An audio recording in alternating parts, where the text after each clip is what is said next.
All right, so this is the solutions to homework number 3. The first problem was 3.1.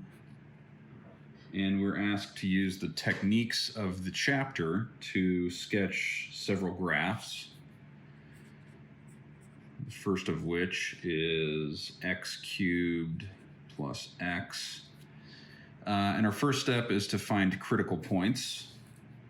That's wherever the first derivative equals 0. So let's calculate the first derivative here. Okay, and I can tell right away that there actually aren't going to be any critical points, right? X squared is always positive, and so this whole thing will always be positive. So, but at the very least, that tells us that the graph is increasing everywhere, so that's not really much help. Let's see if we can at least find the y-intercept, which is the function evaluated at x equals 0, and that's just 0. So that's about all the help we're going to get on this one from the techniques in the chapter. Let's see here. So let's see. Actually, we might be able to find some x-intercepts. So let's see if this equals 0 anywhere. Let's see here. How can we do that? So that implies that, well, let me take an x out of here. So x times x squared plus 1 equals 0. And there's, okay, so this isn't helpful really either. All this tells us is that there's one value of x that makes this true, and that's x equals 0, which we've already found as the y-intercept. So not a lot of help here from these techniques, unfortunately, on this one. So all we can really do at this point is plot some other points. So I'll choose x equals 1. That would be 2. Y equals 2 in that case. If x equals 2, then we've got 8 plus 2, which is 10.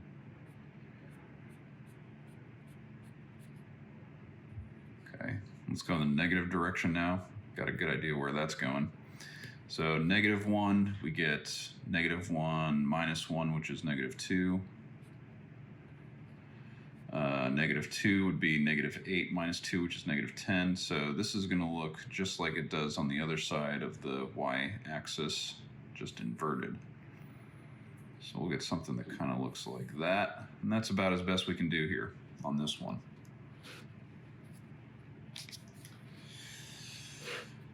All right, that was A, by the way. That was part A. Part B, function is x to the 4th minus 8x cubed plus 18x squared minus 11. So again, let's find the critical points. Wherever the derivative equals 0. So what do we got here? 4x cubed minus 24x squared plus 36x. Okay, and let's see if we can find any place where that equals to 0.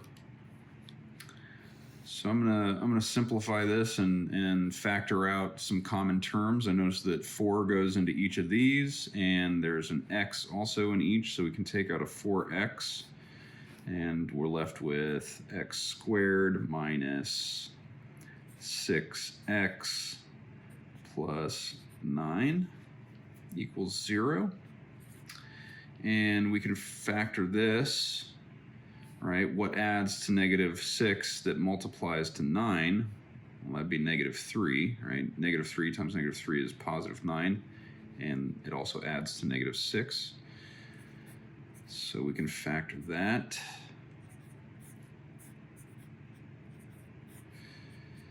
Okay, and then from this we can pretty clearly see what are our candidates for the critical points.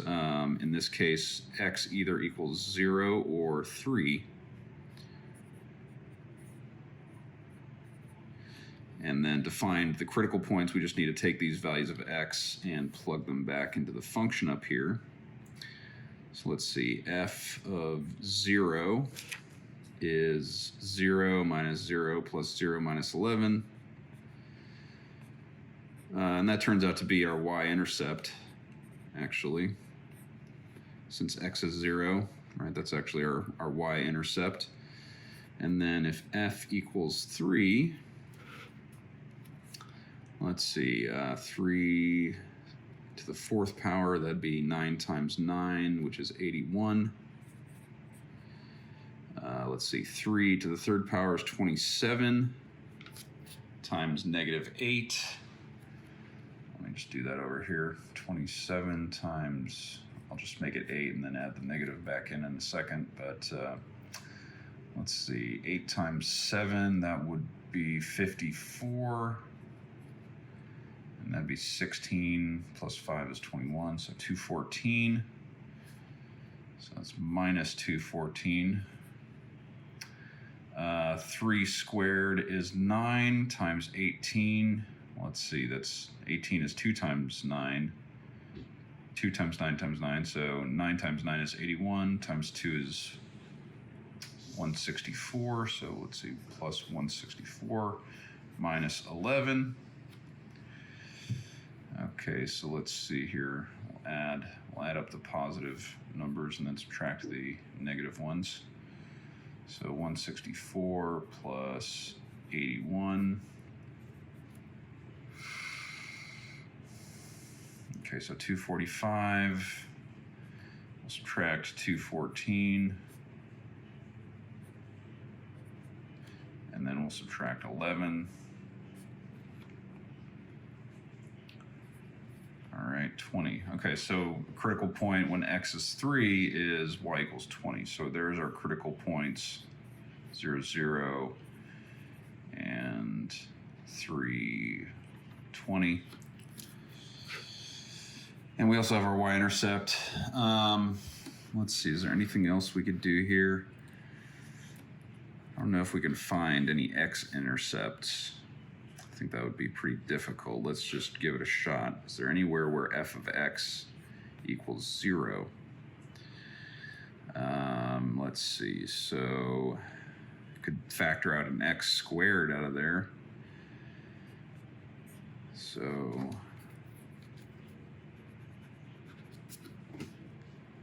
x squared, and that leaves us with x squared minus 8x plus 18, and then minus 11. Let's see, can we factor this?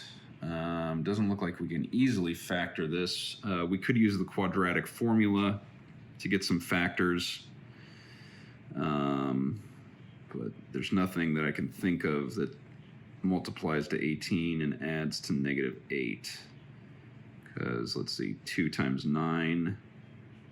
Let's see, I guess it'd have both be negative. -2 times -9 is -11, so that doesn't work. -6 times -3 gives us -9. That doesn't work either. So if you wanted to factor this, you would have to use the quadratic formula to factor it. And then even then, I don't think it'd be very simple to figure out where these x-intercepts are. So we'll just go without that. All right, so that one's easy to plot. It's just the origin.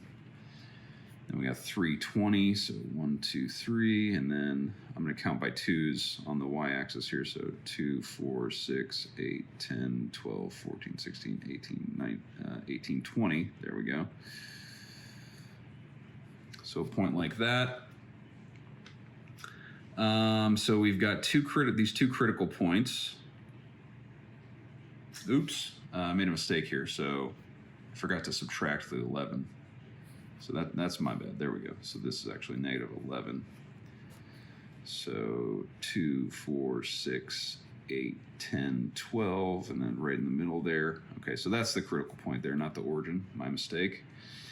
And then we just got to figure out, right, we've basically got, if I drew a number line down here as well, we've got critical point here. 1, 2, 3, we've got a critical point here. So we're looking for the value, or the sign rather, of the derivative in this interval, and this interval to tell us whether it's increasing or decreasing. So we'll start with this interval here. An easy value to pick is x is -1. And if we plug that into our derivative, we get, let's see, I'll do this, f prime of -1 equals -1 times 4, which is -4. We get +1 times -24, which is -24, and -36. I'm sorry, +36. All right. Let's see, let me double check myself here. -1 is -4, +1, that's -24. And, oh, okay, I did make a mistake. So -1 times 36 is -36. Okay, which is definitely negative, right? So that tells us that the function is decreasing on this interval. So I don't know, probably something like that. Okay, the next interval to check is from 0 to 3. So I'm just going to pick +1. And that gives us 4 minus 24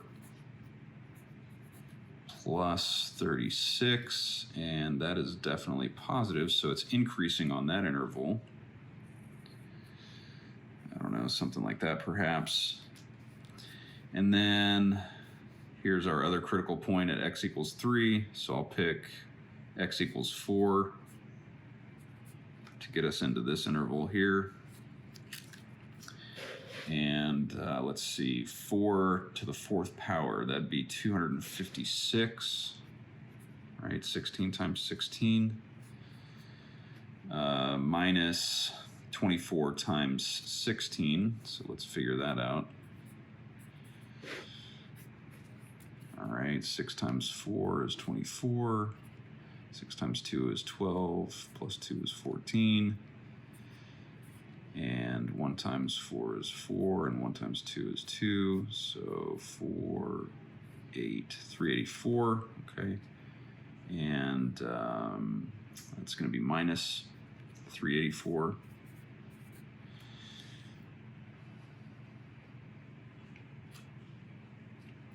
And then 4 times 36. Let's see, 4 times 36.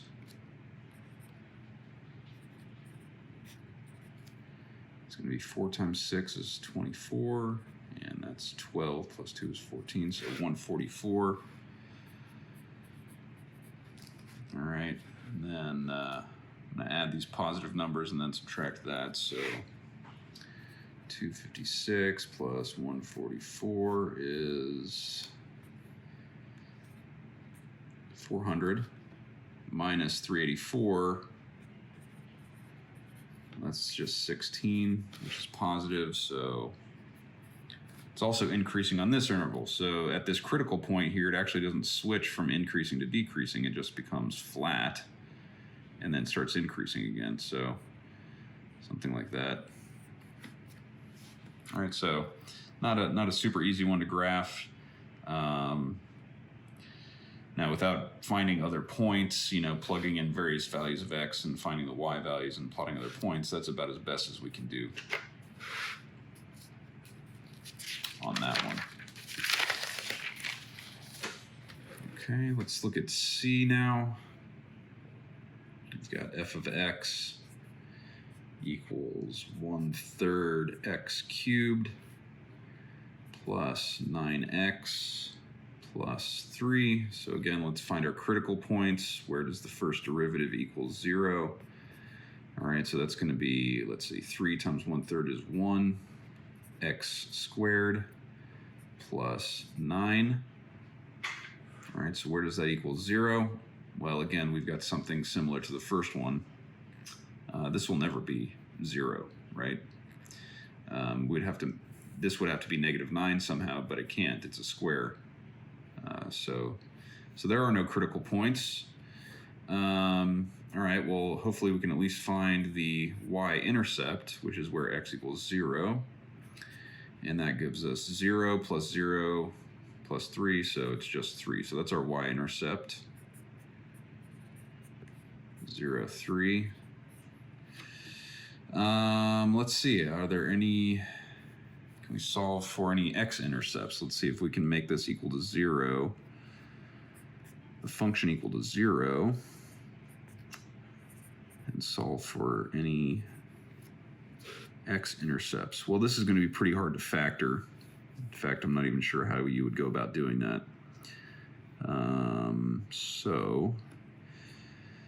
What it does mean is that, right, if this is 0, we can at least check here. If that's 0, then 1/3 x cubed plus 9x has to equal -3. And that's totally possible, right? Right, any negative number cubed is going to be a negative number. And so this is possible. Let's see, I could take an x out of here. So let's do that. X times 1/3 x squared plus 9 equals -3. I don't know if that's helpful at all. Let's see, can we factor this? This is pretty difficult to factor. You'd have to probably use the quadratic formula again. Let me see. So something that adds to 0. Yeah, I don't know if we can factor this at all. So that's not very easy, so we're not even going to worry about that. All right, only worry about finding the x-intercepts when it's easily calculable. This is not. So we'll just stick with our y-intercept. Now, since there's no critical points, this is either increasing everywhere or decreasing everywhere, and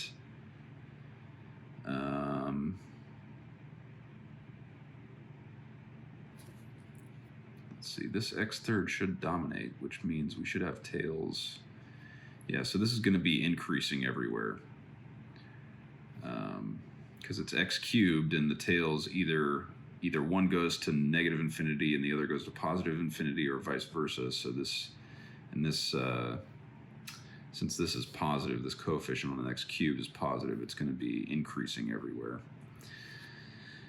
Let's see. I'm just going to plot a few points just to get a better idea of what this thing looks like. So if x is 1, we get 1/3 plus 9 plus 3, which is 12/3. Somewhere way up here. And if x equals -1, we get -1/3 minus 9 plus 3, which is, let's see, -1/3 minus 9 plus 3. So that's 6, -6, -6 1/3. Oop, I made a mistake there. Again, I keep putting the intercept at 0, but it's at, there we go, there it is, okay. And then when x is -1, we get -1, we get -6 1/3. So 1, 2, 3, 4, 5, 6 1/3, something right around there. And so this is again going to look like an S curve, something like that, very extreme and steep. But that's a basic idea of what it's going to look like there.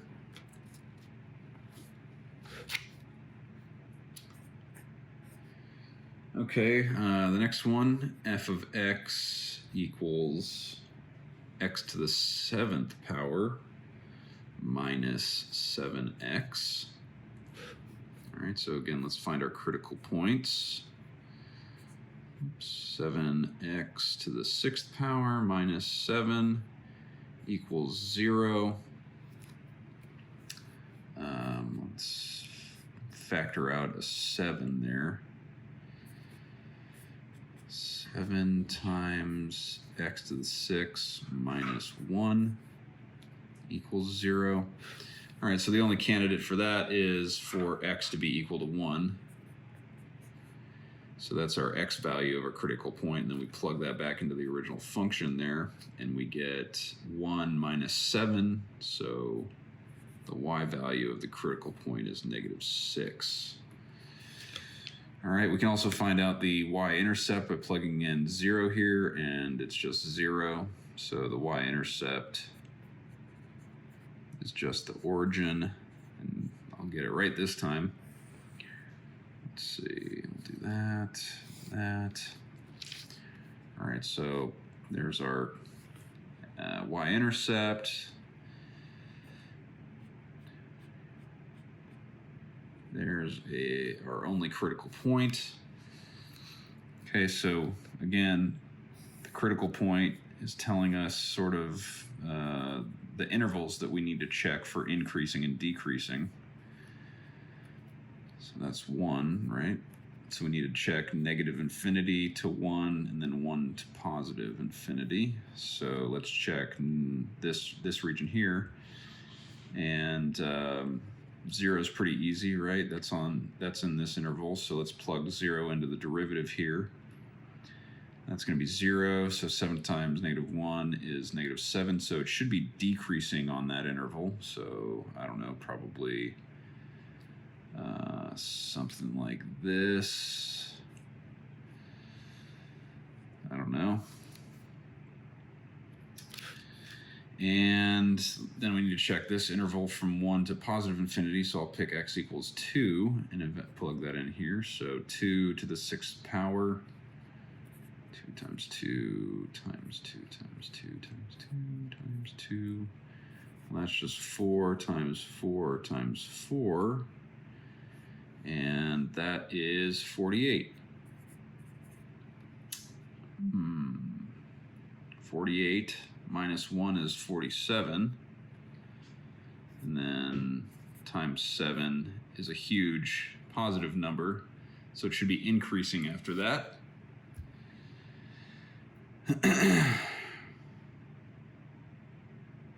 But you know what? We have one other critical point, actually. So this would be 0 if x was -1 as well. So I missed that one there. I was going to say, our leading coefficient is a negative, or an odd number rather, an odd number. So it should have tails going in opposite directions. So let's find that other critical point. X equals -1. Plug that in here. We get -1 plus 7, which is 6.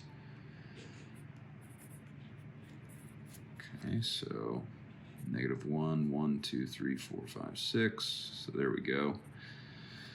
All right, so now we actually have to check another interval here.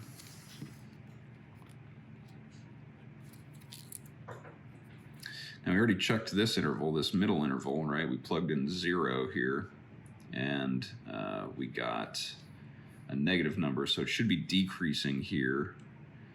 So maybe something like this. All right, let's pick a number out here in this interval. So that would be -2, probably be the easiest. Plug that in here.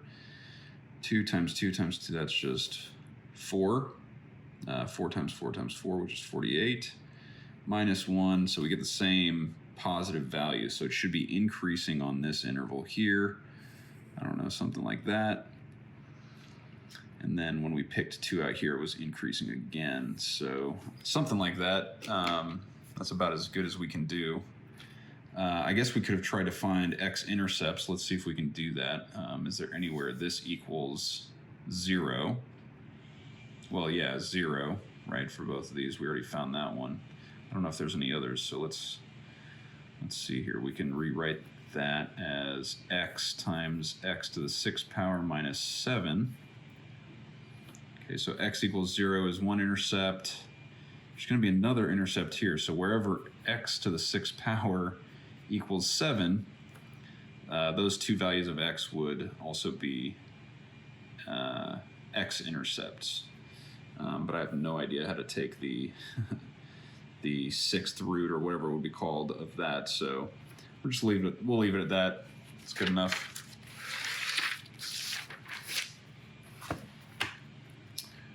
All right, next one is e, which is f of x equals x to the 2/3. Take the derivative.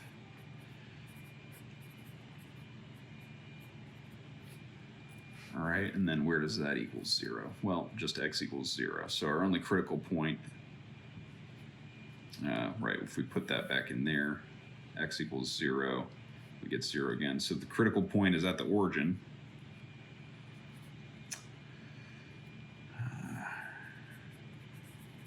So one of our only critical point is 0, 0. That's also going to be the y-intercept, right, as it turns out.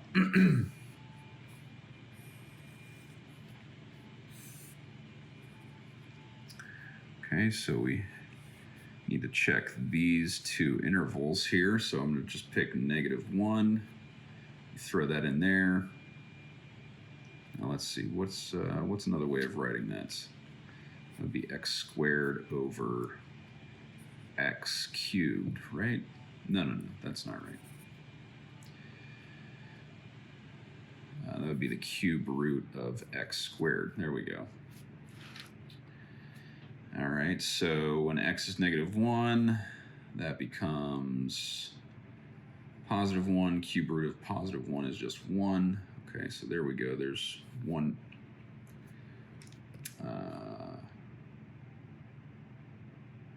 Whoops.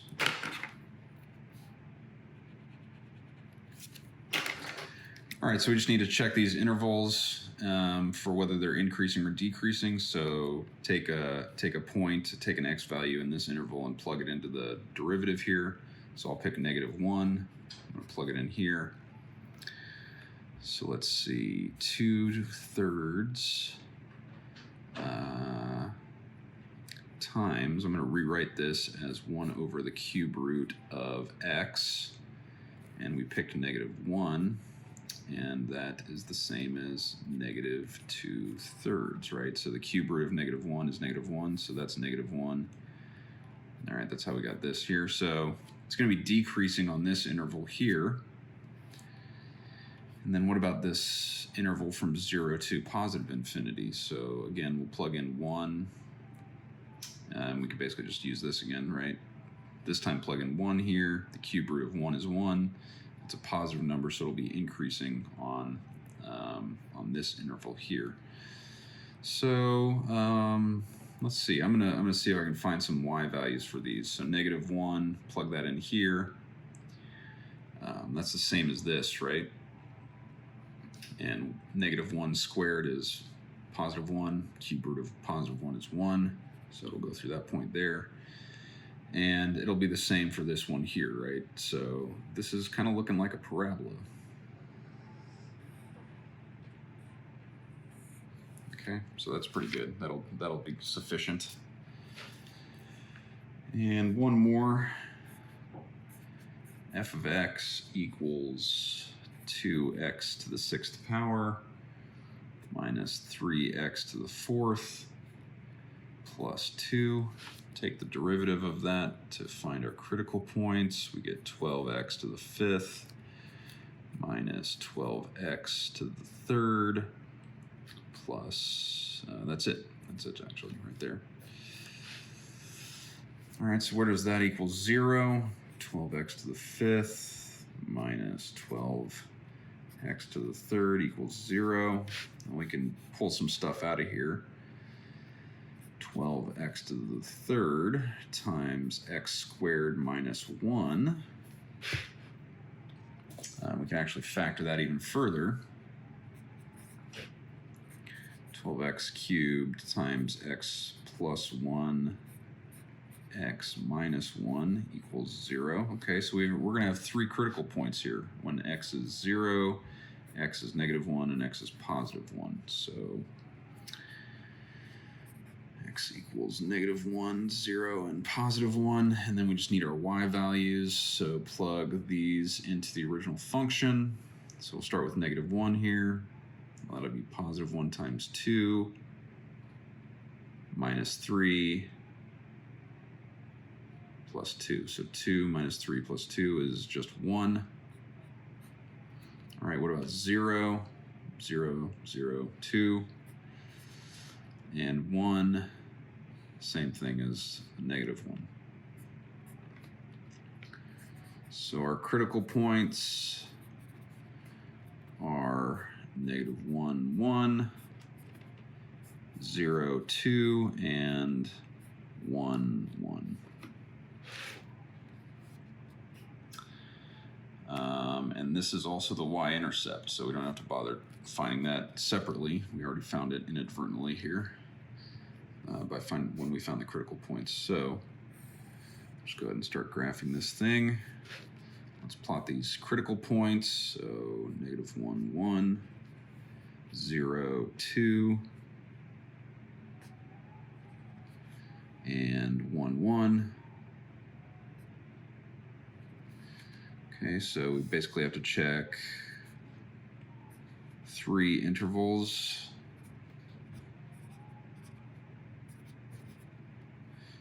Here, here, and here.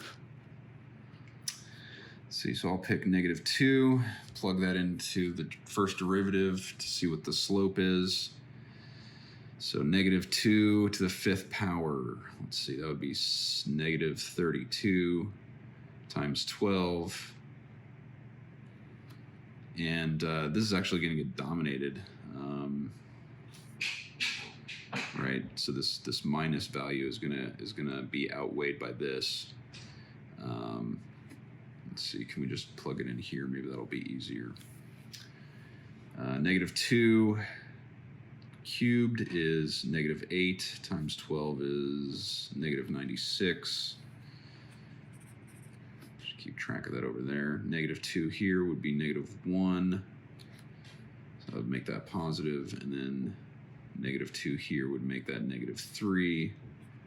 So multiply that by negative 3, and that's definitely a negative number. So it should be decreasing here, right, on this interval. Something like that. Oh, we actually have 4 intervals we have to check. So we have to check this interval here and here, right, between each critical point. So let's see, negative 0.5.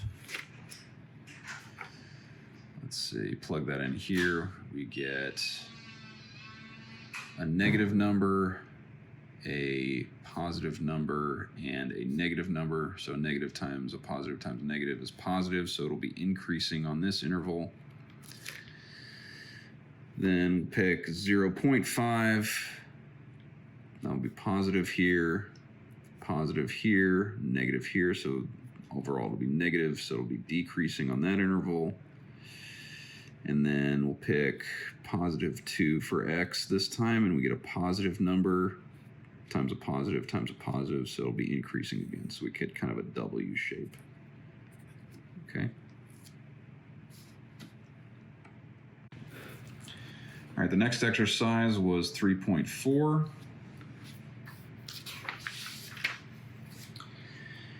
And we were asked to sketch the graph of a function with some different properties.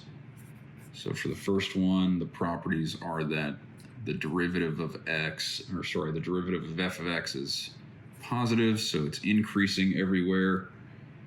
Oh wait, sorry, for x less than 1. So it's increasing wherever x is equal to 1. I should have maybe looked a little closer at these exercises. I'm not totally convinced these are that great, but anyway, we'll just do our best here. So wherever x is less than 1, so here's 1, this thing is increasing. I don't know, so it could be that. But without more information, we really can't say much. It could be that, it could be that, could be that. Those are all increasing, right? And then it doesn't tell us any other information, so how do we draw anything else? We can't. But I guess all we need is just one example, right? So I'm just going to go with this. There we go. That's something that would have this characteristic. There's many other possibilities, right? So I guess that's kind of the point. I think the question should have been worded, sketch a graph of a function. Well, whatever. Anyway. All right.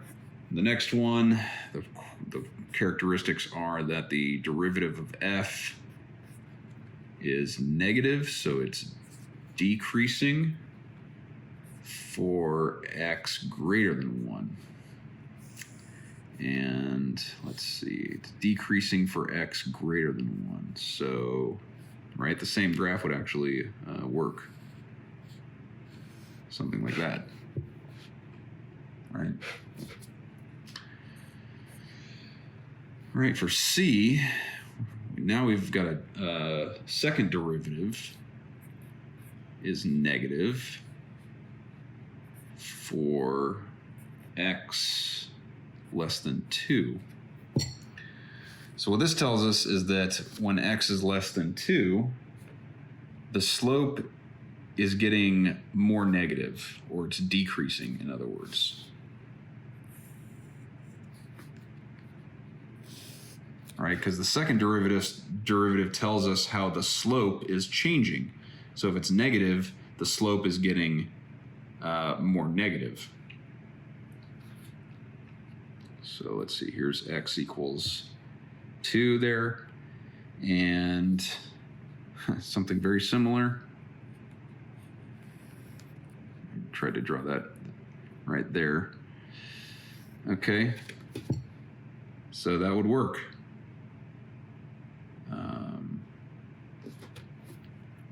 The slope is getting more and more negative, right? And the last one, we're told that the second derivative of f is positive for x greater than 2.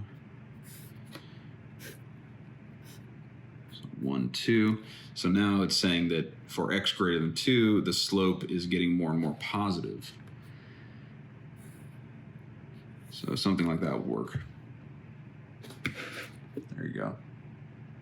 Like I said, there are many different possible correct answers here, right? I just drew one example of a correct answer. So, all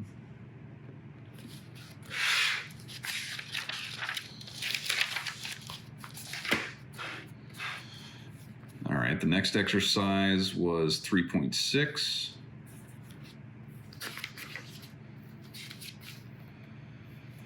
All right, and it's another graphing using calculus problem. So graph the function f of x equals 16 times x plus 1 divided by x minus 2 squared.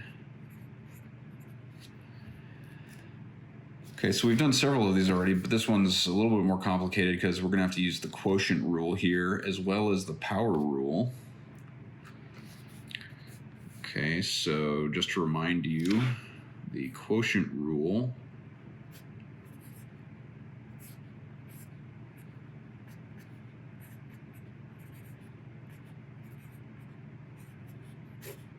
is this, and the power rule, let's see, whoops. Power rule is, let's see here. Nope, still not starting wrong. Started doing the wrong one there. Here we go. F of x to the n power. The derivative of that is n times f of x to the n minus 1 power times f prime of x, or the derivative of x. So we're going to have to use both of these here. So, let's see.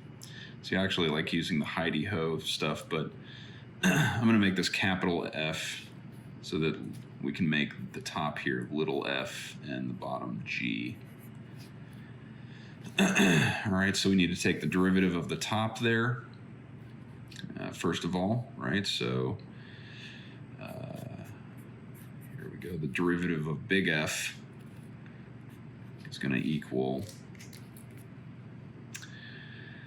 let's see, 16, right? I would actually just think about distributing this through and then taking the derivative of that. 16x plus 16, the derivative of that is just 16. Multiplied by g, x minus 2 squared minus the derivative of g. Okay, so this is where we're going to have to use the power rule here. So the derivative of g is going to be 2x minus 2 to the 1 power times the derivative of what's inside here. Fortunately, it's just 1, so actually that's all we got to do there. So that was the derivative of g, and we just need to now multiply by f, what's on top. So I'll actually just turn this 1 into a 16, x plus 1, okay. And then that should be g squared here, g squared.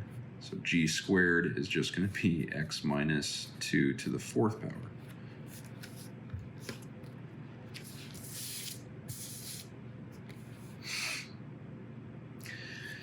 All right, and to find our critical points, we need to set this equal to 0. Let's see if maybe we can reduce this somehow. Let's simplify the top here just so we can hopefully find some shortcuts. So we've got 16x minus 2 squared minus 2 times 16 is 32. And we're left with x minus 2, x plus 1. Okay, so and then this is all over x minus 2 to the 4th power. Oh my God, my dog is dreaming. All right, then I see we have some things in both of these terms here that we can extract. There's an x minus 2 in both of them. There's also 16 in both of them. So let me pull that out. 16 x minus 2. All right, that's going to be times x minus 2 minus 2 times x plus 1. This is all over x minus 2 to the 4th power. So this will cancel out with one of these, so that 4 will become a 3. Let's see, does that make it any easier? All right, so where does this thing equal 0? Well, it's going to be 0 wherever this equals 0, or rather 16 times that equals 0. So let's just take that to the side here. 16 times x minus 2 minus 2 times x plus 1. And actually, we could simplify this too. I didn't even think about that. So let's simplify this. It's going to be x minus 2x, which is just negative x, and negative 2 minus 2, which is negative 4. All right, I guess we could take it even further, but we're basically trying to find where this equals 0, right? So that's going to be true when x is negative 4. Right, so x equals negative 4. It's going to be a critical x value. And then we just got to plug that back into here to find the y value. Now that's pretty messy, but I guess it's not that bad. So let's see, f of negative 4 is going to equal 16 times negative 4 plus 1 all over negative 4 minus 2 squared. And that's just negative 6 squared, which is 36. So let's see here, that's negative 3 times 16 is negative 48. And negative 6 squared is 36. And that should simplify to 4/3, negative 4/3. So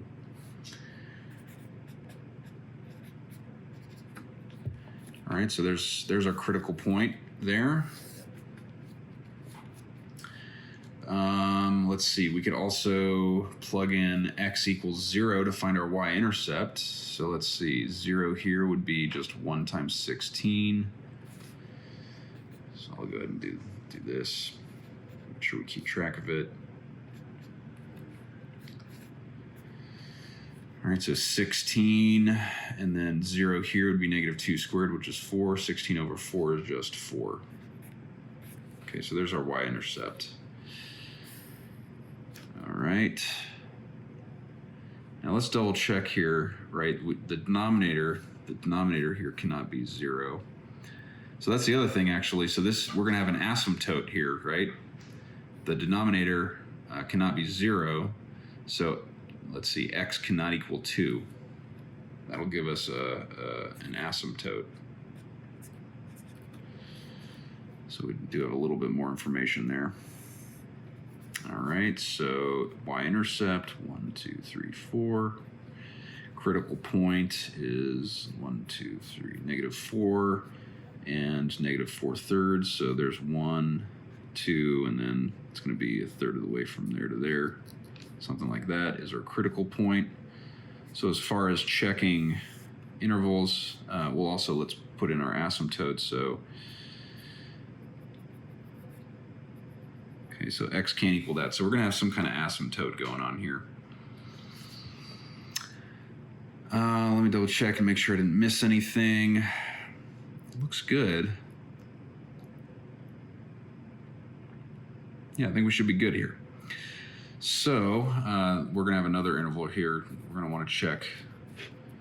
So we're going to want to check this interval for the slope, this interval, and this interval. So let's use -5, x equals -5 first of all. Plug that into here. Let's see, I simplified this, right? So this was the top. So let me rewrite that over here, the simplified version of the derivative. That equals 16 times -4 minus x minus 4 all over x minus 2 to the 3rd power. All right, so if we plug in -5 here, we're going to get -x is going to be a +5 minus 4 is 1, so we'll have a 16 on top.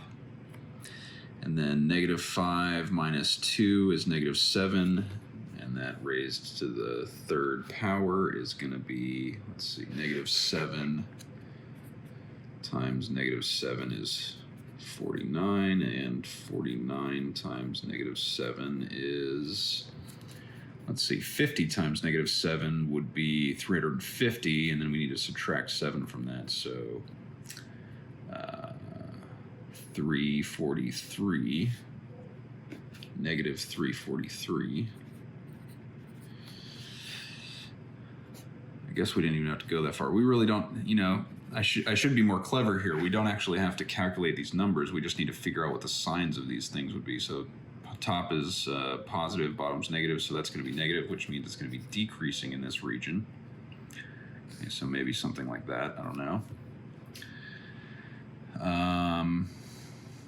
The other thing we could do is try to find some x-intercepts, and that's actually not too hard here, right? Anywhere that this equals 0, and the only place that equals 0 is when x is -1.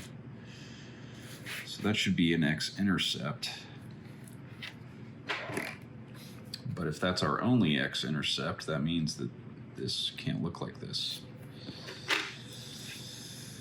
Okay, so maybe we've got something like that, because it's going to be decreasing.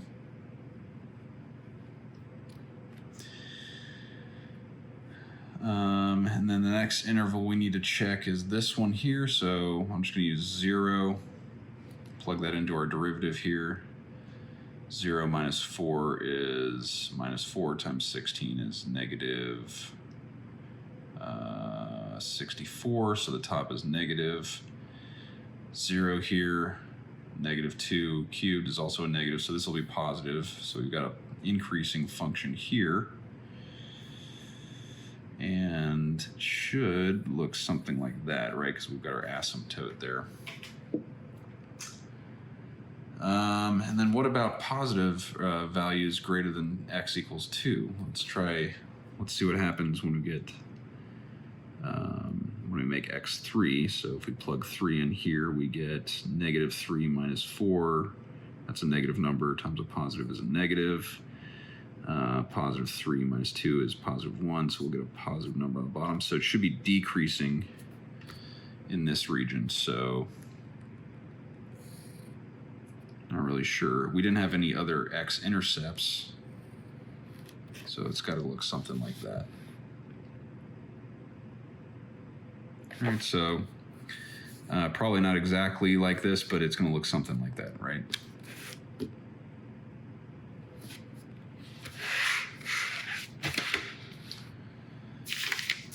Okay, the next exercise was 3.9 A through D. All right,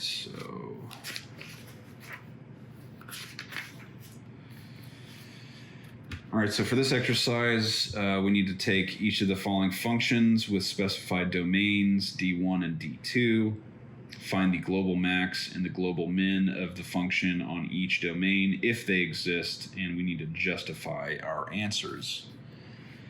All right, so the first one is f of x equals 1 over x on the domains D1 equal to this interval and D2 equal to this interval, which are almost the same except that this one's open and this one's closed, right? So we define a global max and global min on each of these.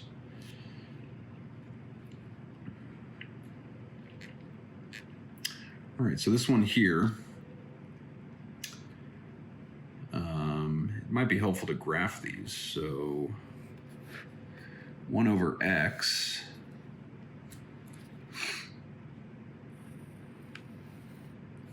looks like that. All right, and we're talking about these domains here, so we're focusing in on just this tiny little region there. Okay, now since this one's open, right, it does not include 1, it does not include 2. So it includes numbers very, very close to 1 but slightly bigger, and numbers very, very close to 2 but slightly smaller, which means there's actually not a global min or max here, right, since it's open. But the closed one, there will be a global min and max since it does include the endpoints. Okay, and actually all we got to do is plug in these values for x to find out what the y values are. So based on the graph here, the max is going to be at x equals 1 and the min is going to be at x equals 2. So let's see, the global max is going to be at 1, 1. Definitely didn't draw that very well, not to scale, but and then the global min is going to be at 1, 1/2. But that's only on this interval, right? There is no global max or min on this interval because it's an open interval.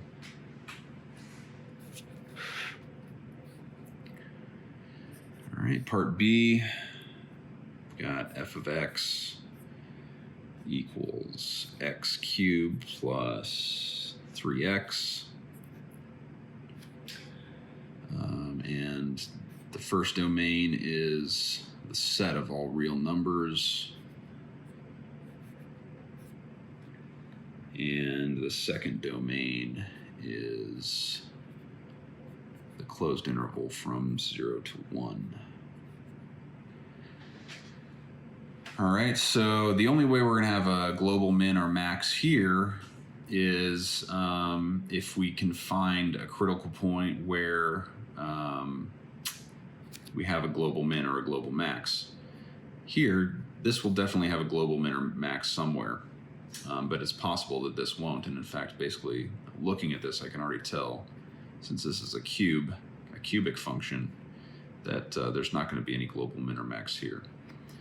But I should be able to convince you of that. Let's take the derivative of this thing. 3x squared plus 3. All right, so where does that equal 0? Well, nowhere. This is always positive, right? So this thing is increasing everywhere. It's always increasing on this domain, so there will be no global min or max on this domain, but there should be on this one. And since there's no critical points where this is turning around, this function is always increasing. The slope is always positive. Basically what that means is we're going to have a min there when x equals 0 and a max when x equals 1, and all we got to do is plug those in to the function to find the y values. So the global max is going to be at the point 1, and if we plug 1 in here, we get 1 plus 3, which is 4. So there's the global max. The global min is going to be at the point 0, 0. All right. All right, let's do part C now. Our function this time is x cubed minus 3x. And we have different domains this time. So D1 is the closed interval -4 to -2. So keep in mind, anytime we have a closed interval as the domain, there will always be a global min and a global max. So, and then our other interval is half open or half closed. Doesn't really matter, whichever way you want to say it. All right, so it includes 0 since it's half closed. And you know, basically we can kind of think about the same thing here, although I guess since we have a half open interval here, it would be helpful to check for some critical points here. So let's just see what the derivative is. 3x squared minus 3, and does that equal 0 anywhere? It sure does. Okay, so we do have a critical point. We actually have 2 critical points, right? If x is 1 or -1, then this whole thing equals 0. So we do have some critical points. X equals 1 and x equals -1. Those are critical x values. Let's find out the y values. So we plug these back into f of x here. We get 1 minus 3, so that's -2. And -1 plus 3, which is +2. Okay, so we do have some critical points there. Now, let's see. So this is an interesting range here because we have a critical point as an endpoint there. And then the only critical point we care about on this one is this. Oops, actually, I switched that. Let's see. Yeah, okay, so there's the critical point where x is -1. That actually doesn't fall in here, so we don't have a critical point in this region. But we do have a critical point in this region, right? It's right here. So let's see. Even though this is open, we might have a global min or max anyway. And in fact, we could use the second derivative to determine that. So let's take the second derivative of this. We get 6x. And that's it. And at the critical point, if we evaluate that at the critical point here, that's in this interval, x is 1, plug that in, so this is positive, which means that the slope around this critical point is increasing, which means it must be a global min, right, if the slope is increasing, right, because this is going to be positive when x is 1. So the slope is increasing around that point, which means that this should be a global min.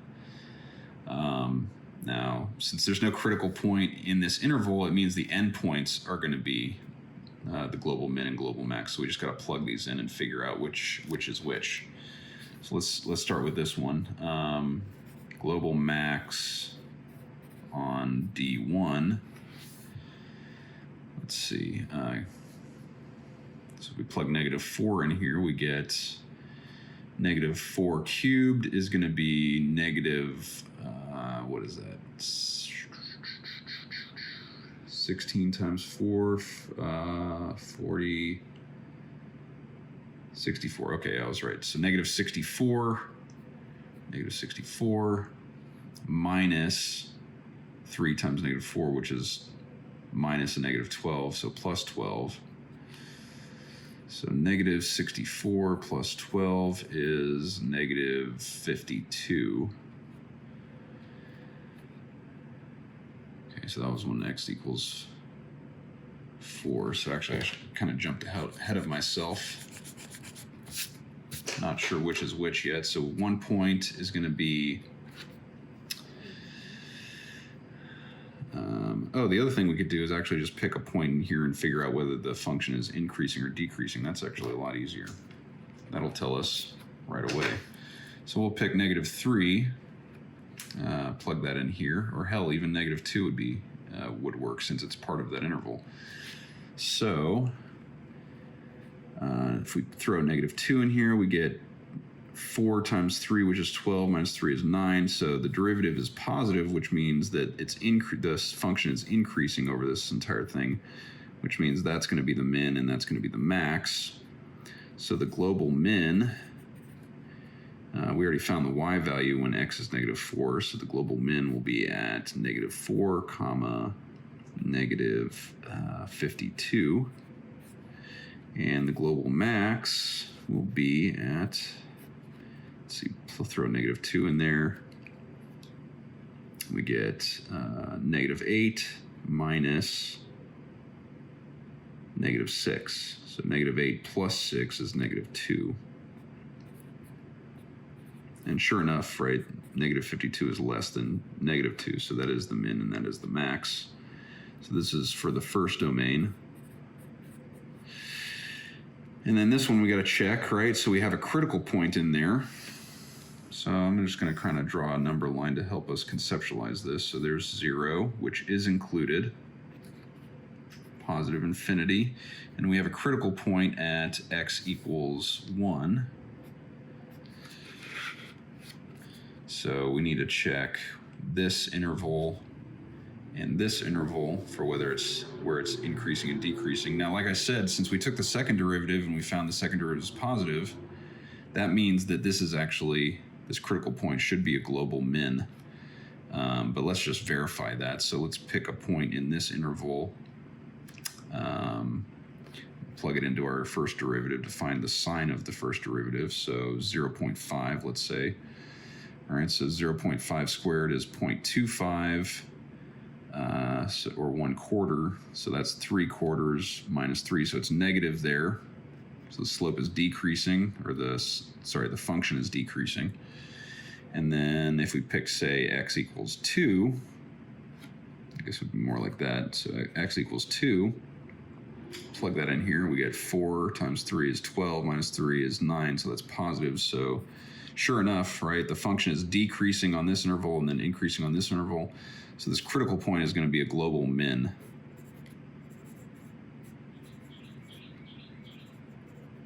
On the interval D2.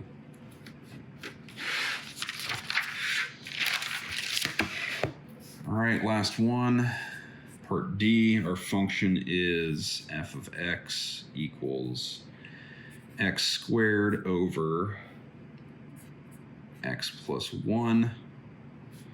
And our intervals are D1 is a closed interval from 0 to 10. And D2 is a half open interval. Same as before, actually. All right, so let's get some critical points here now. Let's see. All right, again, since this one is a closed interval, it will definitely have a global min and a global max. But this one may not. So let's see here, since it's open. It will have either a global min or a global max, but potentially not both. Oh, and in fact, we did have a global max here too. It would have been at x equals 0, right? Since the function in C here was decreasing and then increasing, and this is a closed interval here, it includes 0, so we actually did have a global max.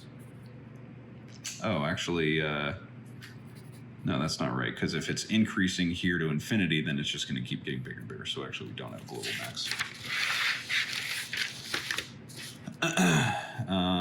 But we could. So let's check both of these. Let's take the derivative to find any critical points. Now we're going to have to use the quotient rule here. So I'll call this big F so that we can call the numerator F and the denominator G. So f prime is 2x times g is x plus 1 minus g prime, which is just 1, times f, which is x squared, all over g squared. Okay, so, and we're looking for places where this is 0, which just means the numerator has to be 0. So where does 2x times x plus 1, let me actually multiply that through. So 2x squared plus 2x minus x squared. And then, of course, that actually simplifies even further. There we go. And actually now it makes sense to kind of factor this out. So that's x times x plus 2. And so where does that equal 0? It equals 0 wherein x equals 0 and x equals negative 2. So actually let me put it this way. All right, so let's plug those into the function to find the y values of those critical points. So x equals negative 2, that would be 4, and that would be negative 1, which is negative 4. When x equals 0, it's just 0. Okay, so there's our critical points. Now this one doesn't fall in either of these domains, so we don't even have to worry about it. This is the only one that falls in the domain, and it's right on the edge, right? It's right on the edge here. Again, we will definitely have a global min and max on this interval since it's closed, and we may or may not have both here. Actually, we're only going to have one or the other, so let's see here. So what we could do next is, let's find out what's happening on this interval to the function. Is it increasing or decreasing? So let's just take 1. We can use this for both of these. Let's just take 1, plug it into our function here, the derivative of the function rather. That's capital F, not little f. So let's see, if we plug in 1, we get 2 times 2 minus 1 is, so that's 4 minus 1 is 3. So 3 divided by 1 plus 1 squared is 4. So 3/4 positive. Okay, so the function is increasing on this entire interval, which means it's also increasing here. Which means we're going to have on this interval a global min and a global max, and here we'll have a global min but no global max if it just keeps increasing. So on the first, start with the global min on D1, and that's just going to be the x value will be 0, and if we plug in 0 to the original function, we get 0 divided by, well, it doesn't matter, it's just going to be 0, so that actually turns out to be, that critical point turns out to be a global min on that interval. Global max on D1, just take 10 and plug that in, so we get 100 divided by 11.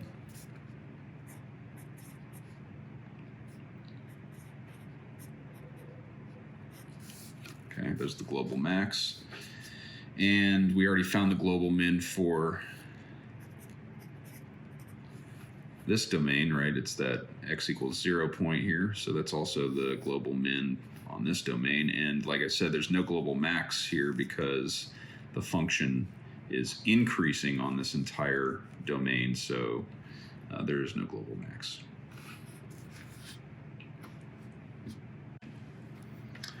All right, the next exercise was 3.11.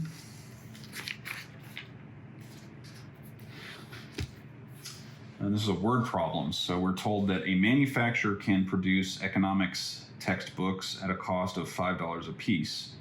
The text currently sells for $10, and at this price, 10 texts are sold each day. The manufacturer figures that each dollar decrease in price will sell one additional copy each day. Write out the demand and profit functions. What price X maximizes profit? Okay, so let's start with the demand function. We're told that the manufacturer believes that if they decrease the price by $1, they'll sell one more copy.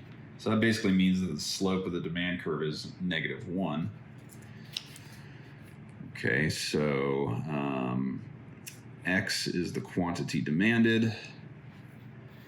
And what that also means is that if they increase the price, they'll sell one less. Okay, so they would sell 0 when the price is 20, in other words. So that's the y-intercept. So actually, let me put this in y equals mx plus b form. So y equals -x plus 20. Okay, and we could verify that this is the demand function. This is actually the demand function. If we solved for x, it would be the inverse demand function. And actually, really, y is price, right? And so let's just verify that this is true. So if the price is 10, then the quantity demanded is 10. So if this is 10 equals -x plus 20, take that over there and that over there, we get x equals 10 for sure. Okay. And then if we go one step further, let's see if they decrease the price by 1 if they sell one more. So if the price is 9, bring that over there and the 9 over there, and we get x equals 11. Yeah, so that is in fact the demand function. And then we're also asked to write the profit function. Okay, so profit is total revenue minus total cost. So we're going to need the inverse demand function actually. So let's write that out. So I'm just going to take the x over there and the p over here. So we get x equals 20 minus p. Okay, we're going to need that to calculate total revenue, right? Because total revenue is the quantity x times price. So the quantity x is 20 minus p. That's the quantity. And the price is just p. And total cost, let's see, total cost, the cost of making the textbooks is 5 a piece. So $5 times whatever x is. Again, just 20 minus p. All right, so there's the profit function. And we're asked what price x, oh, that's terrible notation. What price maximizes profit, right? So this is profit as a function of p, and we're basically trying to find the max. So let's find a critical point then, right? So let's take the derivative of the profit function with respect to p. And it might first help to kind of simplify all of this. So let's see here. We got 20p minus p squared minus 100 plus 5p, which equals negative p squared plus 25p minus 100. Okay, so we're going to take the derivative of that. And that would be negative 2p plus 25. And to find the critical points, we'll set that equal to 0, and we get 2p equals 25, which implies that p equals 12.5.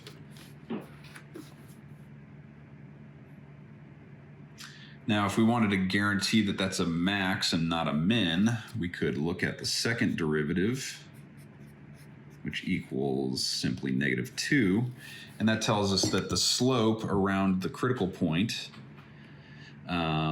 really everywhere actually. So the slope is always decreasing. So that actually doesn't help us verify that that's a max, unfortunately. So let's go a little further here. And what we could do is let's plug this in for, let's plug this value of P into the profit function. See what that is. So let's plug it in there. So pi of price 12.5, profit as a function of price being 12.5 is going to equal negative that squared. So let's see, I don't have my calculator with me. I'm recording with my phone, so I can't use that as a calculator. So let's just multiply this out.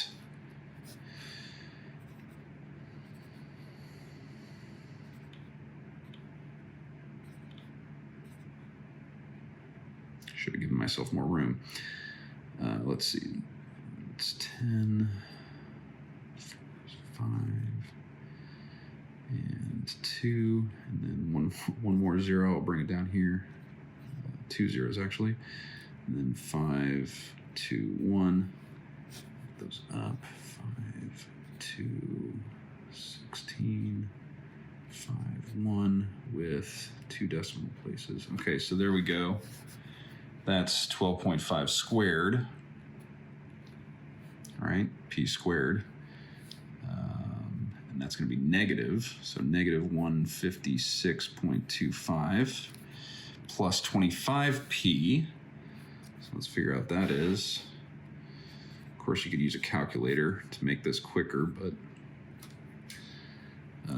let's see, that'll be 0, 25, 12,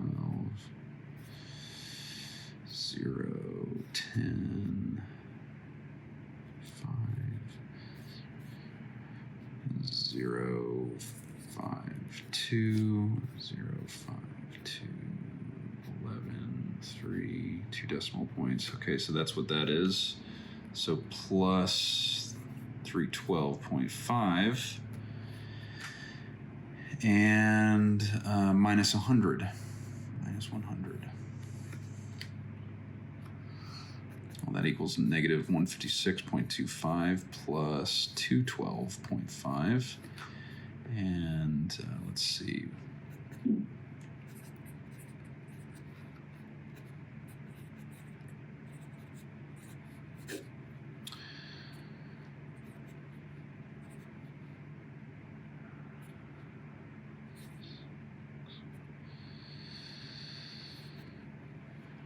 Okay, so positive 56.25. All right.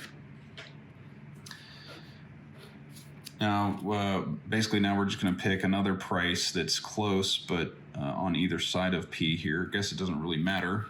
We could check both sides. So let's just say, P equals 10. Right? What's profit then? So let's plug that into here.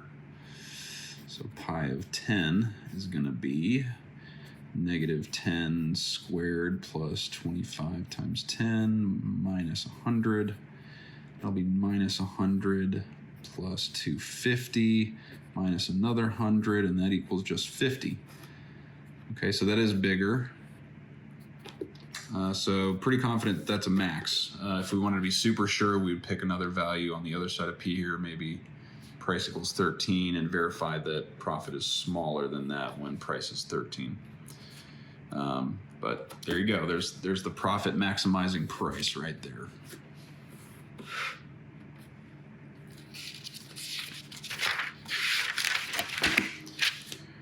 Okay, the next one is exercise 3.15. Let me find it. Here we go. And it says, show that the function f of x equals x cubed plus x plus 1 has the essential properties of a cost function. So if you'll recall, right, basically what we're going to want to make sure is that the marginal cost function and the average cost function are U-shaped and that sort of thing, right? So that's what we're looking for.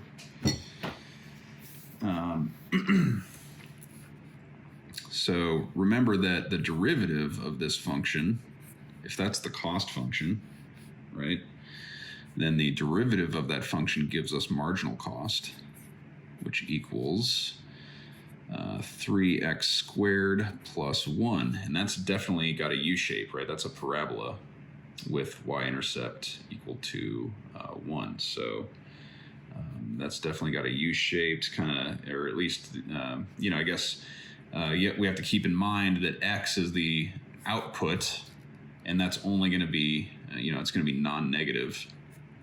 Whoops. Right? It's going to be non-negative. And so, we've got an increasing marginal cost function, which is standard.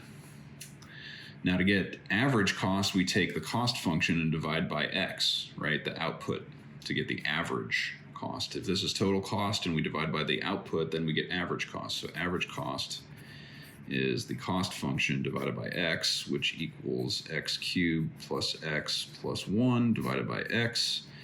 And that equals x squared plus 1 plus 1 over x. So there's the average cost function. And that's also going to be U-shaped, right? Look at that. Another parabola-shaped function. Now, the only other thing we really need to check is that, let's see, where these things cross, where the average cost function and marginal cost function cross or intersect, it's at the minimum of this, right? So let's find out where they cross.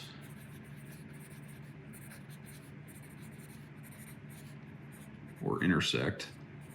All right, so we just need to set them equal to each other. So marginal cost equals 3x squared plus 1. And that should equal average cost, which is x squared plus 1 over x. All right, that equals average cost. So that's where they will cross. So let's see if we can solve for that here. So I'm going to subtract x squared from both sides. We'll get, let's see, I'm also going to subtract, 1 from both sides. And we get 2x squared equals 1 over x. All right, and then I'm going to multiply both sides by x to get 3x cubed equals 1. Divide both sides by 3 to get x cubed equals 1/3. And so x equals the cube root of 1/3. All right, so that's where they should intersect. We could find the y value of that by plugging it into either one. Okay, but basically what we should find is that if at this point the average cost curve is at a minimum, then this should also be a critical point of the average cost curve, right? So let's take the derivative of the average cost curve. Okay, let's see here. So I'm going to change this to x to the negative 1 power just to make it easier on ourselves. So the derivative of this thing is going to be 2x plus 0 minus 1 x to the negative 2 power, or in other words, 2x minus 1 over x squared.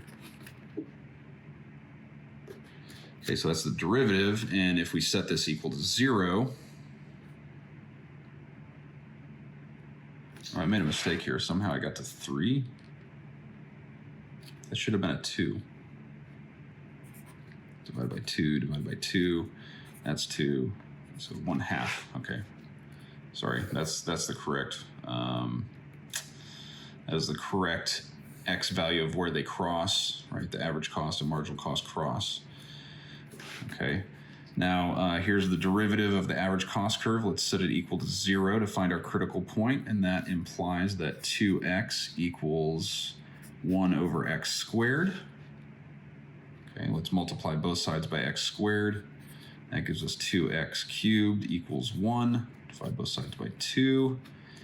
we get x cubed equals 1/2, which means that x equals the cube root of 1/2, which is exactly what we got here, right? So they do intersect at a critical point of the average cost curve.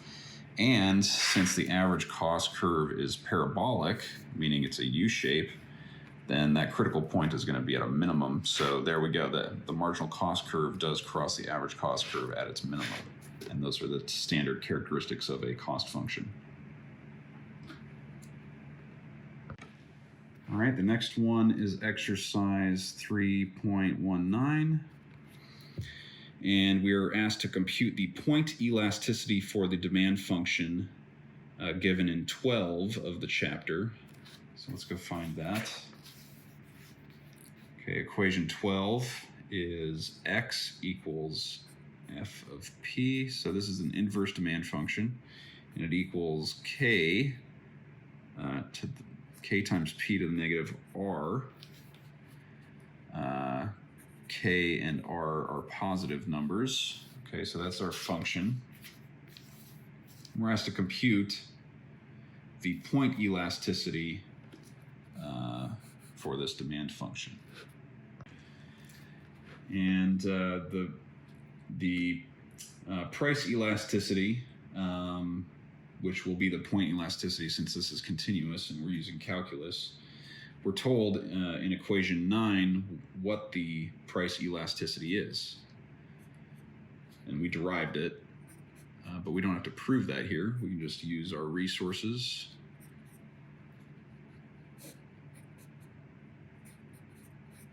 Okay, so we got to calculate this thing with this function, right? And that'll be good. So let's see. Let's find the derivative. F prime of x, or sorry, f prime of p is going to be negative r times k times p to the negative r minus 1. All right, so that's the derivative there. And then we have all this other stuff, so it's pretty straightforward. So elasticity is going to be negative r times k times p to the negative r minus 1 times p all over k times p to the negative r. Okay, and we can vastly simplify this, right?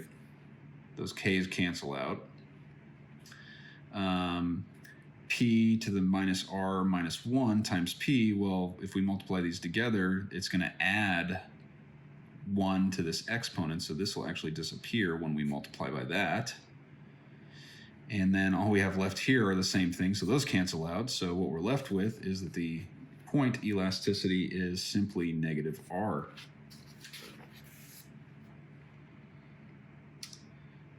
And I guess the second part of this question says, conclude why 12 is called constant elasticity of demand. Well, it's because this number is a constant. The elasticity is constant.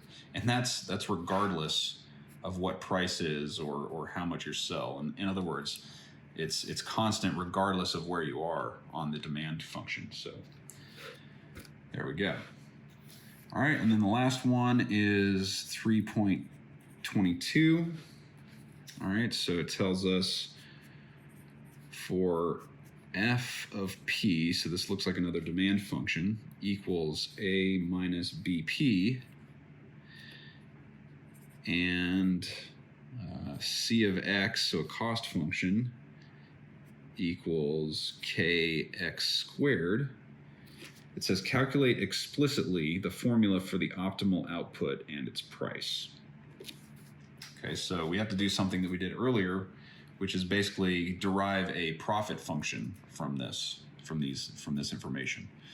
Okay, so profit as a function of price is total revenue as a function of price minus total cost as a function of price.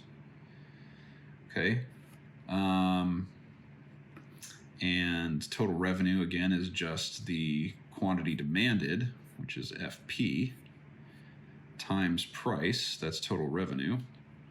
And total cost, the cost function we have is a function of output, not price, but X here is given to us right here, right? Keep in mind that this equals X, right? The quantity sold or output. So total cost is going to be K times A minus BP squared. All right, and that's our profit function as a function of P. I guess we need to plug this in too, right? So let's not forget that. So A minus B times P minus K times A minus B times P squared. And let's simplify this a little bit here. So this will be AP minus BP squared minus, okay, so just to help myself visually here, A minus BP. Okay, so K times A squared minus ABP, but we're going to do that twice right here again, so that's actually minus 2 ABP, and then plus B squared P squared. All right, let's see if we can simplify this any further. So it's going to be AP minus BP squared minus KA squared minus 2 KABP, actually plus, right? Because that was minus to begin with. A minus times a minus is a plus. And then a minus K times this is minus KB squared P squared.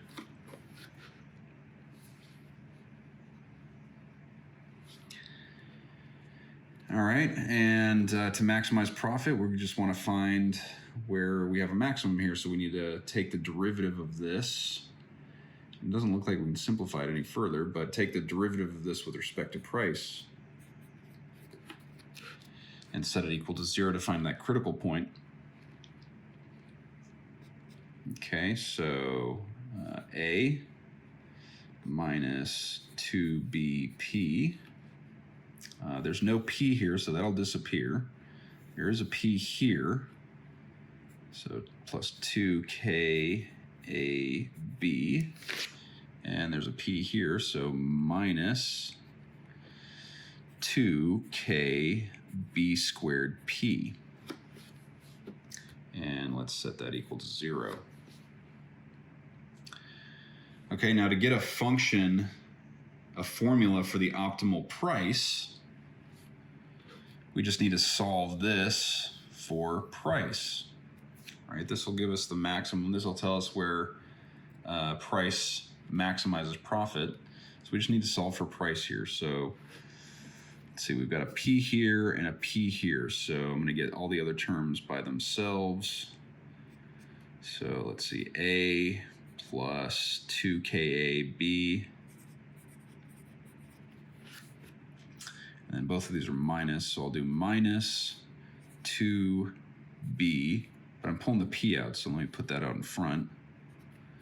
2B, and then plus, I could have pulled a 2 out actually as well. Let me do that.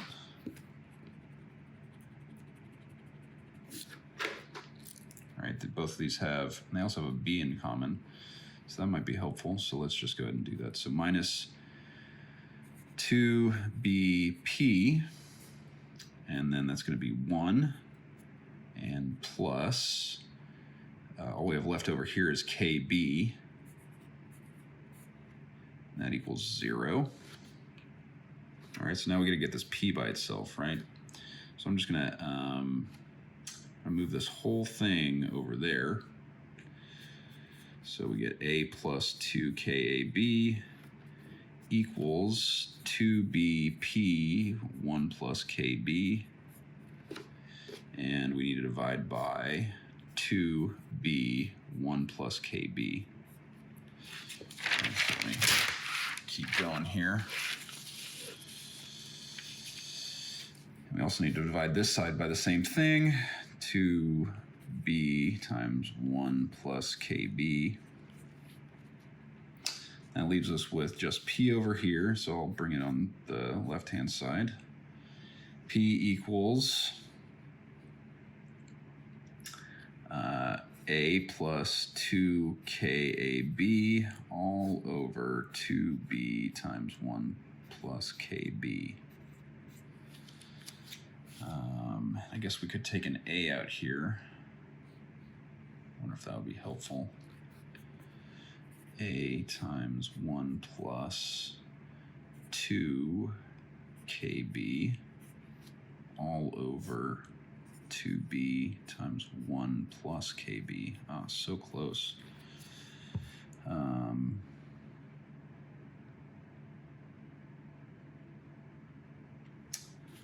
Yeah, I don't think there's any way to simplify that, even though those are almost the same there. Yeah, no way to simplify that, unfortunately, but there we go. There's our optimal price formula. And so we just need to figure out the optimal output. And to figure that out, we just plug this price back into the demand function, right? So f of this, a 1 plus 2 KB all over 2B times 1 plus KB.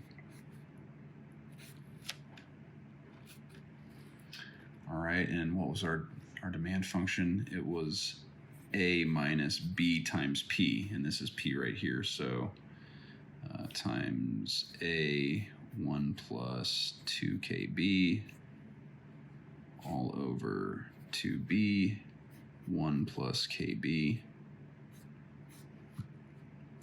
The B cancels out here and here, and so this equals A minus, all right, that goes away, 1 minus A times 1 plus 2KB all over 2 times 1 plus KB, and there we go. So there's the function or formula for the optimal price. And keep in mind, these are all parameters, right? A, K, and B are just all parameters. So, if we were given a cost function and a demand function that looked like this, there would be a value for A, there would be a value for B, there would be a value for K. Those are just parameters. So here we go. We've got a function or a formula for the optimal price that's totally a function of just the parameters. So we could take the parameters, plug those in, and find the optimal price. In fact, I should call that P star for optimal price. And then here's a function or a formula for the optimal output. So X star, in fact. And again, this is just a function of the parameters. So there we go.